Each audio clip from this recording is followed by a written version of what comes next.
তো সকালবেলা উঠে দেখো যুদ্ধ শুরু হয়ে গেছে, কাজ আরম্ভ হয়ে গেছে। আর আমার মেয়েকে দেখো আমি যেভাবে আলু কেটে ধুয়ে বসাই ও ওইভাবে নকল করছে। দেখো তোমরা কি কাজ করতে পারো? আমার মেয়েকে নিয়ে যাও, কাজ শিখিয়ে দিবে।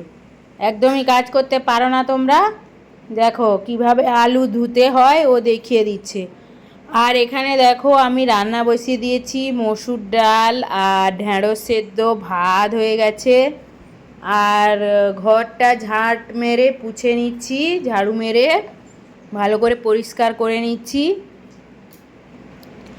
তারপর দেখো এখানে ওয়াশিং মেশিনে আমি কাপড়গুলো দিয়ে দিয়েছি, দিয়ে জল দিয়ে দিচ্ছি।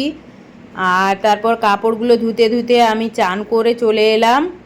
তো পুজো করব, তো ঠাকুরের বাসনগুলো আর ঠাকুর সব মেজে নিয়েছি তেঁতুল দিয়ে। আর গোপাল সোনাকে চান করিয়ে দিয়েছি।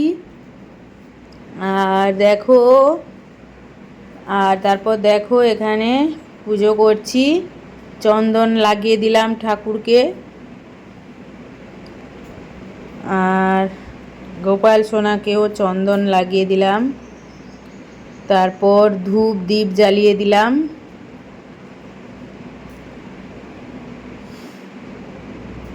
শরণ নিয়েছি তব পেতেছি আসন, লক্ষ্মী নারায়ণ জয় লক্ষ্মী নারায়ণ। একটু চেষ্টা করলাম খাবো।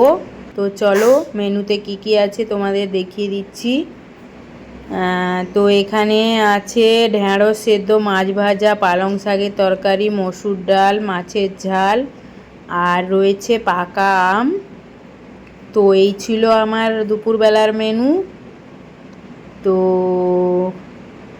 এটা বুধবারের দিন আমি করেছিলাম। তো দেখো এখন আমি খেয়ে নিচ্ছি। খাওয়ার পর আমি দোকানের লঙ্কাগুলো কেটে নিব। তো দেখো দোকানের লঙ্কাগুলো আমি কেটে নিলাম।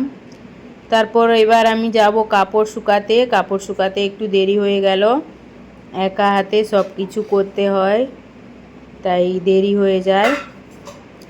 তো কাপড়গুলো আমি শুকিয়ে দিচ্ছি। তারপর কাপড় শুকানোর পর মেয়েকে ঘুম পাড়িয়ে দেব। তো দেখো এখানে আমার কাপড়গুলো সব শুকানো হয়ে গেল। তারপর আমি মেয়েকে ঘুম পাড়িয়ে দিলাম। তারপর একটু বিকেলবেলা আমার আম খাওয়ার ইচ্ছে হলো। তো এই আমটা কিন্তু অতটা টক নয়, মিষ্টি। তাই কে কে খাবে চলে আসো। আমার কিন্তু আম খেতে খুব ভালো লাগে। ভিডিওটা কেমন হয়েছে কমেন্টে অবশ্যই জানিও। টাটা।